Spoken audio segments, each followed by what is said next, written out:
Hello everyone, this is Omendra Bharat. आपका स्वागत है मेरे चैनल फ्यूम्स पर, जिसमें हम लोग डिस्कस करते हैं the smart ways of dealing physics. तो आज मैं जिस टॉपिक पे काम करने वाला हूं वो है करंट इलेक्ट्रिसिटी का एक important topic, and that is the nodal analysis. ठीक, देखिए ये एक बहुत ही बढ़िया मेथड है सर्किट को डील करने का। सर्किट को अलग अलग तरीके से आप सॉल्व कर सकते हैं, किरचॉफ्स वोल्टेज लॉ की मदद से यानी केवीएल की मदद से आप सॉल्व कर सकते हैं, और भी तरीके होते हैं सॉल्व करने के।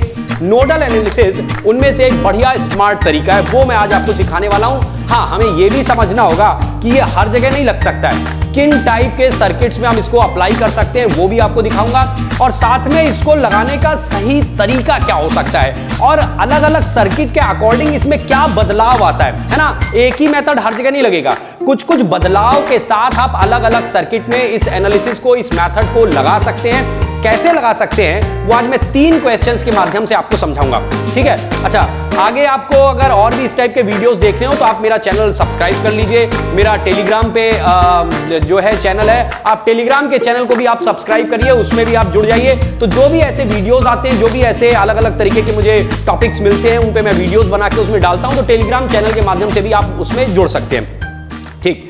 अच्छा, अब क्या है कि इसको अगर इस नोडल एनालिसिस को समझना है तो आप देखिए इसमें हम लोग 2 तरीके के सर्किट लेते हैं। पहले यह समझना जरूरी है कि हम कहां पे इसको अप्लाई कर सकते हैं। देखिए मैं पहले आपको 3 सर्किट दिखाता हूं। देखिए ये एक सर्किट है जिसमें कि आपको दिखाई दे रहा है कुछ बैटरीज है। ये बैटरी है, इसका इंटरनल रेजिस्टेंस भी दिया है। ये भी बैटरी, इसका इंटरनल रेजिस्टेंस है। ये बैटरी है, इसका इंटरनल रेजिस्टेंस है। और एक बैटरी है जिसका कि इंटरनल रेजिस्टेंस नहीं दिया गया है, करेक्ट। यानी एक ब्रांच कम से कम ऐसी है जिसमें कि कोई भी रेजिस्टेंस नहीं है, ठीक। आप केवल अभी ऑब्जर्व करिए, पहले सर्किट को ऑब्जर्व करिए, समझिए हम कहां लगा सकते हैं। इस सर्किट में हम लोग नोडल एनालिसिस लगा सकते हैं। अभी उसमें कॉमन चीज जो है वो भी समझाऊंगा कि कैसे हम इसको आइडेंटिफाई कर रहे हैं। दूसरा एक देखिए सर्किट आपको यहां पे दिखाई दे रहा है, यहां पे भी देखिए ये एक ब्रांच ऐसी है जिसमें कि कोई रेजिस्टेंस नहीं है। ये ब्रांच आपकी अलग से दिख रही है, ये बेस ब्रांच हम इसको मान सकते हैं। फिर इसके बाद एक सर्किट ये है जिसके अलग अलग, मतलब ये एक सर्किट का पार्ट होगा, ये एक सर्किट का पार्ट होगा जिसके अलग अलग पॉइंट्स के हमको पोटेंशियल बता दिए गए। जैसे ये 20 वोल्ट है, ये -50 है, -30 है, +10 है, और बीच में कुछ और कंपोनेंट्स लगे हैं, कुछ एक्टिव कंपोनेंट, कुछ पैसिव कंपोनेंट। एक्टिव कंपोनेंट हम उन्हें कहते हैं जैसे कि बैटरी, जिनके पास अपना करंट सोर्स, अपना वोल्टेज सोर्स होता है। पैसिव कंपोनेंट हम उन्हें कहते हैं जैसे कि रजिस्टर है, कैपेसिटर है, आगे आप इंडक्टर देखते हैं, वो भी एक पैसिव कंपोनेंट है जिसके पास अपना सोर्स नहीं है, करेक्ट। तो उसको हम लोग पैसिव कंपोनेंट कहते हैं। अच्छा, अब जरा मैं सर्किट पे आता हूं। इस सर्किट की खास बात यह है और कैसे हम इस पे अप्लाई करते हैं। देखिए ये जो आपको नीचे की बेस ब्रांच दिखाई दे रही है, इस बेस ब्रांच को हम लोग क्या करते हैं कि इसकी अर्थिंग कर देते हैं। तो पहले चलिए हम लोग इसी पे काम कर लेते हैं कि बेस ब्रांच जो आपको दिख रही है, हम इस बेस ब्रांच की अर्थिंग कर देंगे। तो बेस ब्रांच की आपने क्या की, नीचे वाली जो ब्रांच है हमने इसकी अर्थिंग कर दी। अर्थिंग कर देने का क्या मतलब होता है कि इसके हर पॉइंट का पोटेंशियल 0 वोल्ट हो जाएगा, ठीक। धरती माता का पोटेंशियल 0 वोल्ट माना जाता है, तो इसलिए इसका पोटेंशियल कितना हो गया, 0 वोल्ट। इसी तरीके से बी पॉइंट जो आपको दिख रहा है, बी पॉइंट का पोटेंशियल भी हम लोग ले लेंगे और वो भी हो जाएगा आपका 0 वोल्ट। तो बी पॉइंट का पोटेंशियल 0 वोल्ट, सी पॉइंट का पोटेंशियल 0 वोल्ट, डी पॉइंट का पोटेंशियल 0 वोल्ट, ए का भी आपका 0 वोल्ट। अब जरा आपको समझना है, हम इसमें बैटरीज, और खासतौर पे वो बैटरीज जिनका कि इंटरनल रेजिस्टेंस न दिया गया हो, उनको हम जंप कर सकते हैं, ठीक। बैटरी को जंप करेंगे और जंप करके हम क्या करते हैं, दूसरे पॉइंट का, दूसरी साइड के किसी पॉइंट का पोटेंशियल आइडेंटिफाई करते हैं। तो अगर देखिए यहां का वोल्टेज 0 वोल्ट बताया जा रहा है, अगर आप बैटरी को इसकी नेचुरल डायरेक्शन में, नेचुरल डायरेक्शन का मतलब होता है जिधर की तरफ करंट फ्लो करेगी, अगर उससे करंट अपने आप निकलती है तो, करेक्ट, तो उसके पॉजिटिव टर्मिनल से करंट निकलेगी। तो अगर हम उसके पीछे से आगे की तरफ जंप कर रहे हैं, यानी निगेटिव साइड से पॉजिटिव साइड में जंप कर रहे हैं, तो दूसरी साइड का जो पोटेंशियल होगा वो पीछे के रेस्पेक्ट में बढ़ा के, और कितना बढ़ा के, जितना उसका ईएमएफ है उतने वोल्टेज बढ़ा के। तो अगर ये 0 वोल्ट है तो इस पॉइंट का पोटेंशियल हो जाएगा, वो लिखेंगे हम लोग 10 वोल्ट। बात क्लियर? अच्छा, हम इस बैटरी को जंप नहीं कर सकते क्योंकि इसका अपना इंटरनल रेजिस्टेंस दिया है। तो हम देखिए इसको करेंगे कैसे, उसका तरीका समझिए। हम उसको करने के लिए क्या करेंगे कि यहां पे एक इसका जो भी इंटरनल रेजिस्टेंस दिया गया, हम उतने ओम का इंटरनल रेजिस्टेंस अलग से लगा देंगे। अब ये बैटरी का ईएमएफ वाला पार्ट हमने अलग कर लिया, इसका रेजिस्टेंस वाला पार्ट अलग कर लिया। इसी तरीके से इस बैटरी को डायरेक्टली जंप नहीं किया जा सकता है क्योंकि इसमें इंटरनल रेजिस्टेंस दिया है। तो आप क्या करेंगे कि इसका जो रेजिस्टेंस वाला पार्ट है उसको 2 ओम अलग कर दिया आपने, ठीक। अच्छा, इसका भी आपने क्या किया, इंटरनल रेजिस्टेंस वाला पार्ट एक रेजिस्टेंस अलग कर लिया। अब हम इसको ऐसे कंसीडर करेंगे कि बैटरी के 2 पार्ट हो गए, एक इसका ईएमएफ और एक इसकी बैटरी, यानी हम एक कॉम्बिनेशन मान लेंगे कि there is a combination of 1 battery and 1 register. तो बैटरी हमने जो 50 वोल्ट की बैटरी है उसको अलग कर दिया और 2 ओम का जो रजिस्टर है उसको मैंने अलग कर दिया। अब हमने इसको 2 कंपोनेंट में डिवाइड कर दिया। तो हम जंप केवल बैटरी को करेंगे और ध्यान रखना है यदि बैटरी के नेचुरल डायरेक्शन से यानी निगेटिव साइड से पॉजिटिव साइड की तरफ आप जंप कर रहे हैं तो वोल्टेज को बढ़ाना है, जितना ईएमएफ है उतना बढ़ाना है दूसरी साइड का। और अगर आप उल्टा आप रिवर्स कर रहे हैं, उल्टा जंप कर रहे हैं, पॉजिटिव साइड से निगेटिव साइड की तरफ जंप कर रहे हैं तो आप उसमें घटाएंगे। कैसे करना है वो अभी आपको समझाता हूं। देखिए, ये आपका 0 वोल्ट था, मैंने यहां पे इसको इस तरफ से जंप किया, ये 10 वोल्ट हो गया। अब अगर ये पॉइंट 10 वोल्ट पे है तो जितने आपको इस लाइन पे पॉइंट दिख रहे हैं सब 10 वोल्ट के हो गए। तो यानी ये भी 10 वोल्ट, ये भी आपका 10 वोल्ट, ये भी आपका 10 वोल्ट, करेक्ट। अब इसके बाद देखिए ये बैटरी आपको दिख रही है, इस बैटरी का आपको जो ईएमएफ गिवन है वो 30 वोल्ट है। बैटरी के इस साइड जो है वो 0 वोल्ट है, तो बैटरी के दूसरी साइड में हम जाएंगे। ध्यान ये देना है कि अब इसमें बैटरी का पॉजिटिव टर्मिनल नीचे है और निगेटिव टर्मिनल ऊपर है, तो हम पॉजिटिव से निगेटिव साइड में जंप कर रहे हैं। तो इसलिए अगर ये 0 वोल्ट है तो इस साइड का जो वोल्टेज आ जाएगा वो आएगा आपका कितना, जितना इसका ईएमएफ है लेकिन विद माइनस साइन, तो माइनस ऑफ 30 वोल्ट, करेक्ट। ये 0 वोल्ट था, ये बैटरी देखिए अब इसमें निगेटिव टर्मिनल नीचे है तो निगेटिव से पॉजिटिव की तरफ जंप कर रहे हैं, तो हम क्या करेंगे इसमें बढ़ाएंगे। तो ये 0 वोल्ट था तो उधर जाएंगे तो इस पॉइंट का जो वोल्टेज आ जाएगा वो होगा 40 वोल्ट। इसी तरीके से इस बैटरी के रेस्पेक्ट में देखा जाए तो ये 0 वोल्ट है, अब इधर जाएंगे तो इसका ये जो पॉइंट आ जाएगा इसको हम लिखेंगे 50 वोल्ट, ठीक। तो हमने क्या किया कि अलग बैटरी के दोनों साइड का पोटेंशियल हमने इस तरीके से जंप करके निकाल लिया, करेक्ट। तो पहला काम आपका यही था कि आपको बैटरी में एक साइड से दूसरी साइड जंप करके दूसरी साइड का आपको पोटेंशियल लिखना है। क्यों लिखा है और हम इससे क्या करने वाले हैं, जरा अब उस पे आते हैं। देखिए, ये हमने इसलिए लिखा है क्योंकि देखिए क्वेश्चन क्या था, क्वेश्चन ये था कि find the current in each wire, her wire में जो आपको है करंट बतानी है। तो इसका तरीका ये है कि जैसे अब अगर मैं ये रजिस्टर देखूं, 1 ओम वाला रजिस्टर देखिए, इस 1 ओम के उस तरफ का वोल्टेज हमें पता है 10 वोल्ट और इस 1 ओम के इस तरफ का जो वोल्टेज हो गया वो -30 वोल्ट, करेक्ट। तो हम यहां पे ये बात कह सकते हैं कि हमें इस रजिस्टर के अक्रॉस पोटेंशियल डिफरेंस पता हो गया।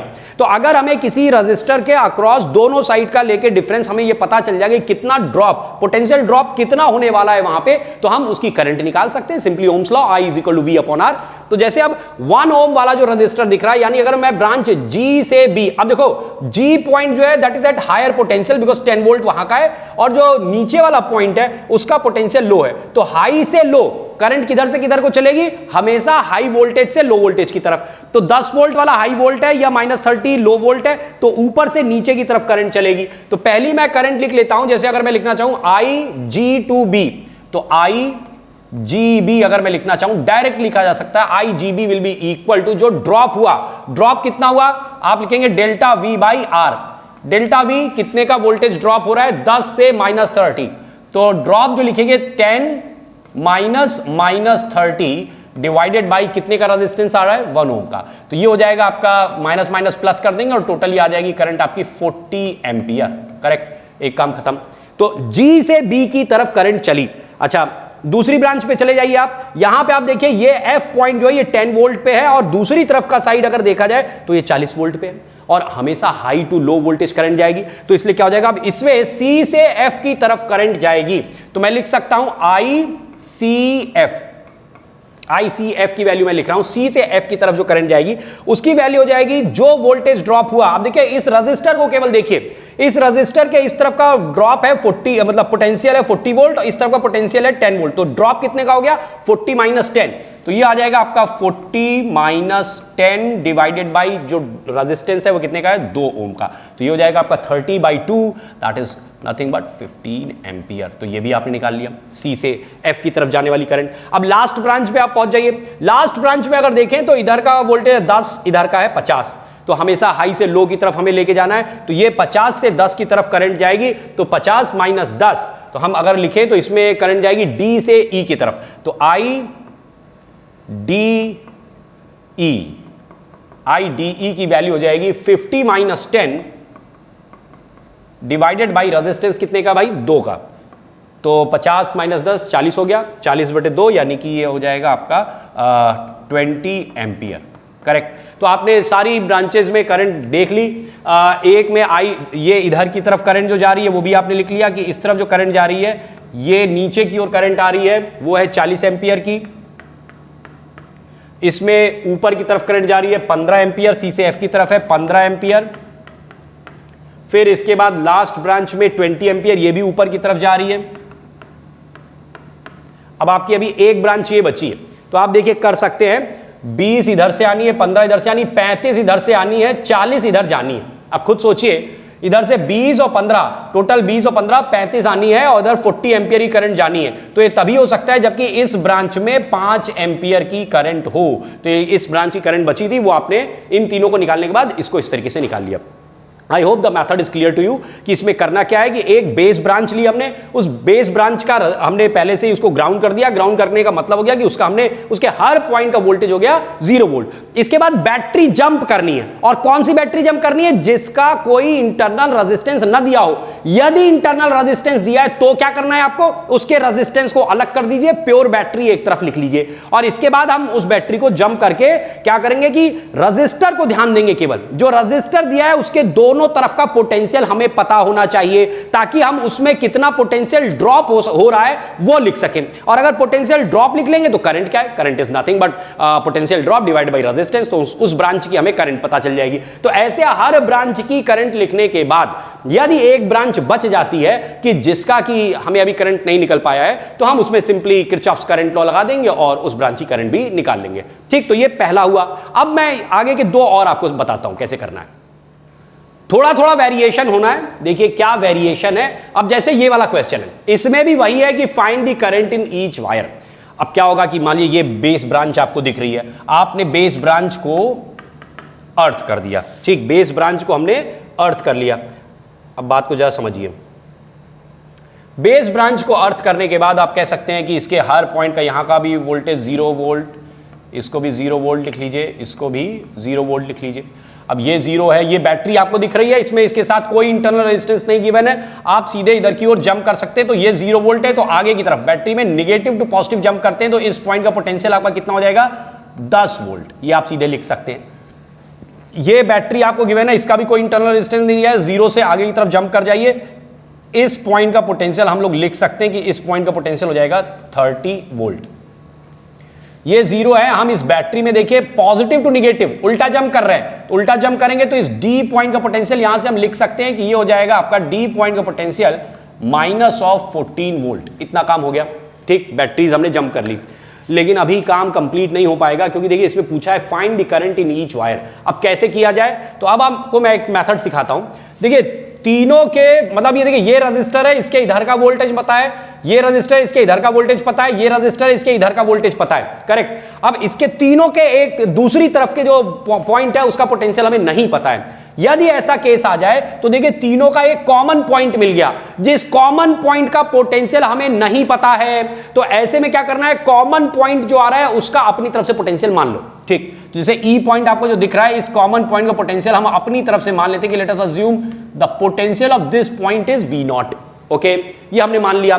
इससे क्या फायदा हो जाएगा, एक अननोन के साथ, केवल एक अननोन के साथ आप इसको इक्वेशन बना के सॉल्व कर सकते हैं। आप क्या करेंगे, ये मान लीजिए कि अगर मैं इसको V0 मान लेता हूं, तो आप कहिए कि 3 इनकमिंग करंट्स हैं, इधर से एक करंट आएगी, इधर से एक करंट आएगी और एक इधर से करंट आएगी। अब आप इसमें केसीएल का इस्तेमाल कर सकते हैं। केसीएल में क्या कहा जाता है कि जितनी भी किसी जंक्शन पे इनकमिंग करंट्स हैं सबका समेशन, अलजेब्रिक समेशन ले लिया और सब मिला के उठा के 0 कर दो।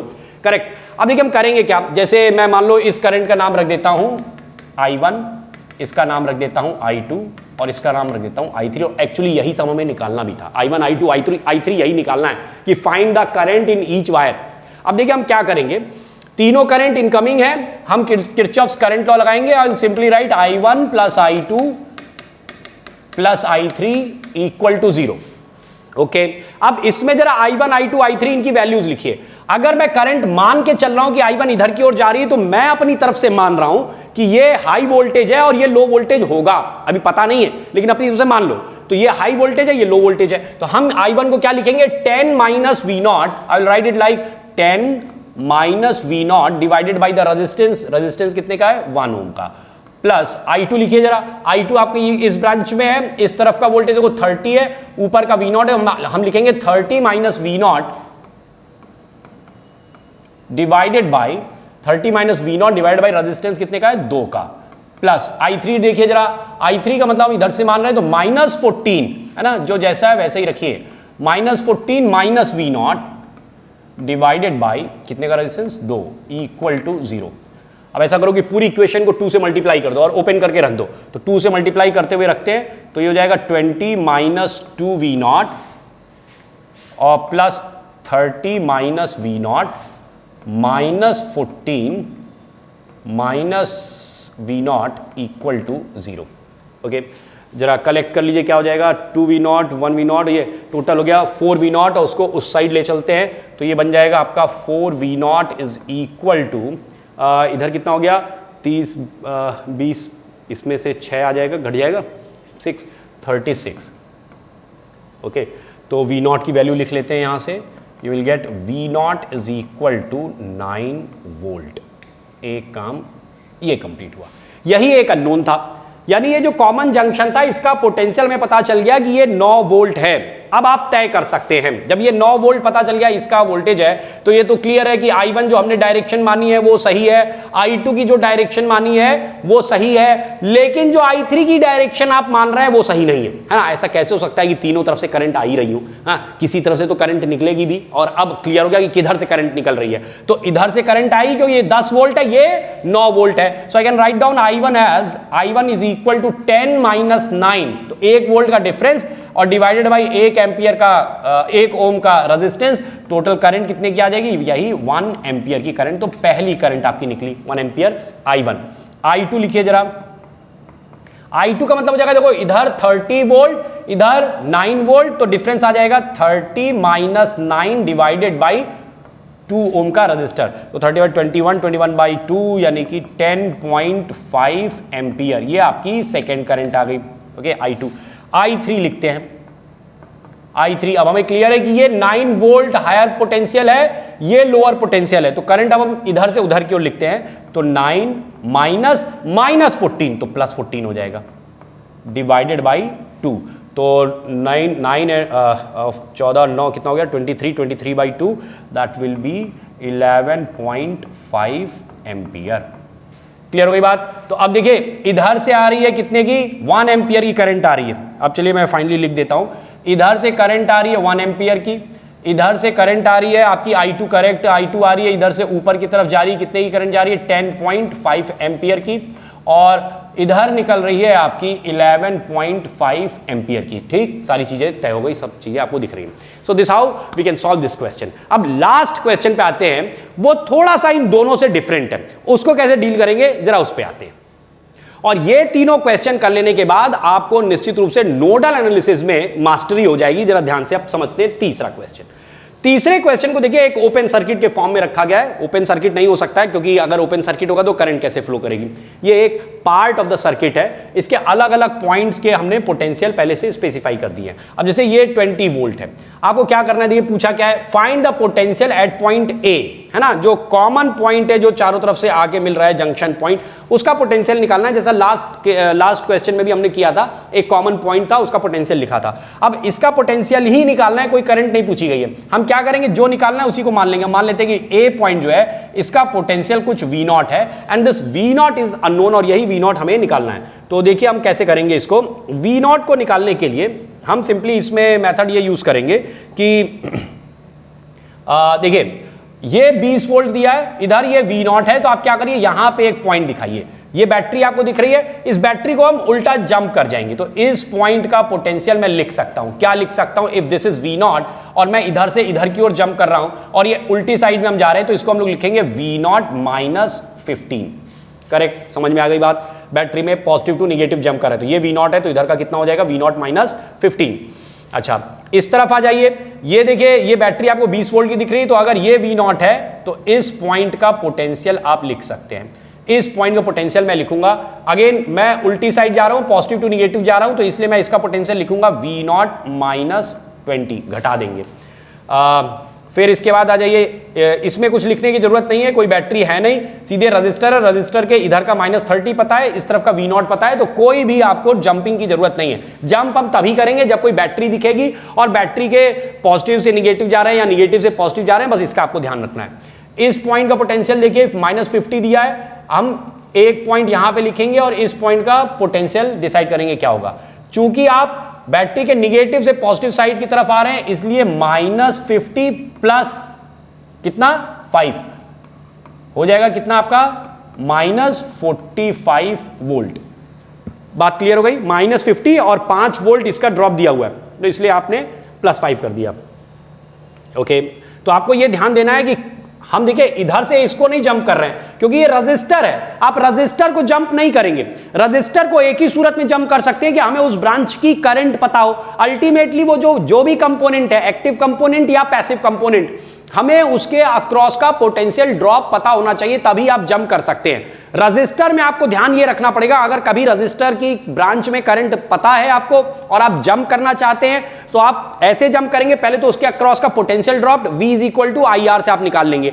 फिर इसके बाद जिधर से करंट एंटर करती है उसको आप पॉजिटिव टर्मिनल मानेंगे और दूसरी साइड जिधर से करंट उस रजिस्टर को छोड़ रही है उधर निगेटिव टर्मिनल मानेंगे। मान लीजिए कि अगर हमें इधर करंट दी गई होती तो हम क्या करते हैं, इधर प्लस लगाते, इस तरफ प्लस लगाते, इधर माइनस लगाते, अगर करंट ऐसे नीचे आ रही है, ऐसा गिवन होता तो। फिलहाल ऐसा गिवन नहीं है, तो मैं ये सब कुछ नहीं करने वाला हूं।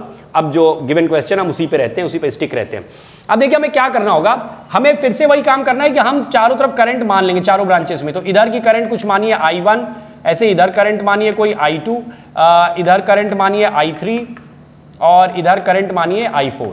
या तो सभी ब्रांचेस में आप मानेंगे कि जंक्शन की तरफ इनकमिंग करंट को सबको मान लीजिए, या सारी आउटगोइंग मान लीजिए। ठीक, सारी इनकमिंग करंट जोड़ के वो 0 हो जाएगा, या सारी आउटगोइंग करंट कर दिया उसको 0 कर दीजिए। तो एक जो अननोन है आपका, यानी कि यहां पे V0, वो अननोन आपको मिल जाएगा।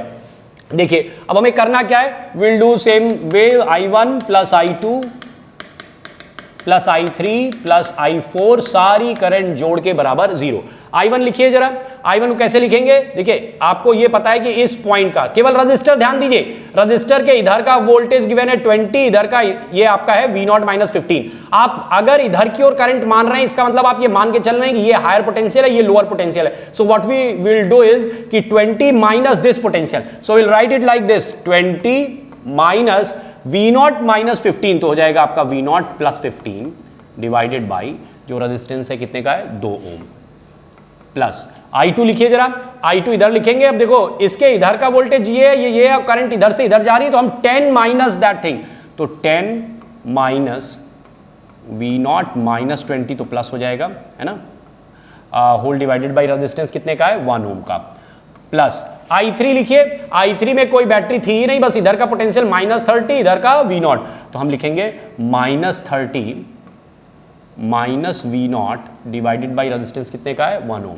ठीक, एक यहां लिख देते हैं, प्लस चौथी करंट आप लिखिए जरा, चौथी करंट हो जाएगी, ये रजिस्टर देखिए इसके इधर का आपको गिवन है -45, तो -45 और minus V0 divided by resistance कितने का है, 2 ओम, सब मिला के बराबर 0। ठीक, अब जरा समराइज करते हैं, ऐसा करो पूरी इक्वेशन को 2 से मल्टीप्लाई कर दो और ओपन करके सब लिखना चालू करो। तो ये आएगा 20 + 15 मतलब 35 माइनस V0, 2 से मल्टीप्लाई कर रहे हैं पूरी इक्वेशन को, तो ये 20 10 30 हो जाएगा, और 30 का डबल कर दिया 60 हो जाएगा, प्लस 60 माइनस 2 V0, और फिर इसके बाद माइनस का 60 और माइनस का 2 V0, और इधर 2 से मल्टीप्लाई होने के बाद -45 माइनस V0 = 0। ओके, V0 जा कलेक्ट करिए, कितने हुए, -V0, 2V0, 2V0 और V0 हो गया, 2 2 4 और 2 6, तो 6 V0 उस तरफ भेज देंगे। मैं ऐसे लिख लेता हूँ, 6 V0 = 60 60 कट गया, और इधर क्या बचा आपका -45 और प्लस का 35, यानी माइनस का 10 बचा, तो ये हो गया -10। Okay, so will get V0 equal to minus of 5/3 volt, that is the answer. यही हमसे पूछा गया था, हमसे तो करंट पूछी नहीं गई थी। अगर करंट पूछी जाती तो आप करंट भी निकाल सकते हैं, किसी भी हर ब्रांच की करंट हमने यहां पे लिखी ही थी, I1 I2 I3 I4। तो आपको खैर इस क्वेश्चन में केवल V0 पूछा था, तो ये V0 हमने निकाल लिया। अगर हमें करंट पूछी गई होती तो जो हमने यहाँ पे करंट्स लिखी थी उसमें V0 की वैल्यू पुट कर देंगे और हमें करंट मिल जाएगी। So this how we can deal the nodal analysis, और ये बहुत अच्छा तरीका है। देखिए एक और तरीका होता है ऐसे इस टाइप के सर्किट को सॉल्व करने का, या इसके पहले के जो भी हमने सर्किट देखे, चाहे ये वाला सर्किट था या ये वाला सर्किट था, तो इनमें से किसी भी सर्किट को सॉल्व करने का एक और तरीका है, that is Kirchhoff's voltage law. कई बच्चे मुझे मैसेज कर रहे हैं इस बात को लेकर के कि सर किरचॉफ्स वोल्टेज लॉ को लगाने में बड़ा कंफ्यूजन होता है, ये नहीं समझ में आता है कि लूप की इक्वेशन लिखते वक्त कब हमें कंपोनेंट का वोल्टेज जो है प्लस साइन के साथ रखना है, कब माइनस साइन के साथ रखना है, किस तरीके से लूप इक्वेशन बनाई जाए, कितनी इक्वेशंस बननी चाहिए और कैसे कैसे इसको डील किया जाता है। तो किरचॉफ्स वोल्टेज लॉ को लेकर के मैं अगला वीडियो जो बनाऊंगा करंट इलेक्ट्रिसिटी का, वो आपके लिए काफी यूजफुल होगा। तो इसको तो आप देखिए, नोडल एनालिसिस अच्छे से समझ लीजिए, लेकिन नोडल एनालिसिस हर जगह लग नहीं सकती है। कई जगह आपको किरचॉफ्स वोल्टेज लॉ ही लगाना पड़ेगा, वहां पे आपको थोड़ा सा प्लस साइन और माइनस साइन का खास ध्यान रखना पड़ता है कि कहां पे प्लस साइन के साथ वोल्टेज को रखना है, कहां माइनस साइन के साथ। तो अगले वीडियो में मिलते हैं और अगले वीडियो में हम लोग किरचॉफ्स वोल्टेज लॉ समझेंगे। Thank you very much. और अगर अभी आपने मेरा चैनल ज्वाइन नहीं किया है तो आप मेरे चैनल को जरूर ज्वाइन कर लीजिए। एक तो YouTube पे फियोम्स चैनल है जिसपे कि सारे वीडियोस होते हैं, उन वीडियोस को आप देखने के लिए YouTube का चैनल ज्वाइन करिए। और दूसरी बात, इन वीडियोस की इंफॉर्मेशन या फिर अगला कौन सा वीडियो मैं बनाने वाला हूं उस वीडियो की इंफॉर्मेशन, उसके बारे में, या कोई असाइनमेंट कभी कभी बना के डालता हूं तो वो असाइनमेंट, कुछ क्वेश्चंस, बढ़िया से क्वेश्चंस, वो मैं अपने टेलीग्राम चैनल पे देता हूं। तो आप टेलीग्राम चैनल को जरूर ज्वाइन करिए, जिससे कि आपको ओवरऑल जो इंफॉर्मेशन है वो सारी चीजें मिलती रहें। और अगर कोई भी अगला कोर्स मैं रन करता हूं तो उसके बारे में जानकारी भी मैं इसी चैनल के माध्यम से आपको देता रहूंगा। Thank you.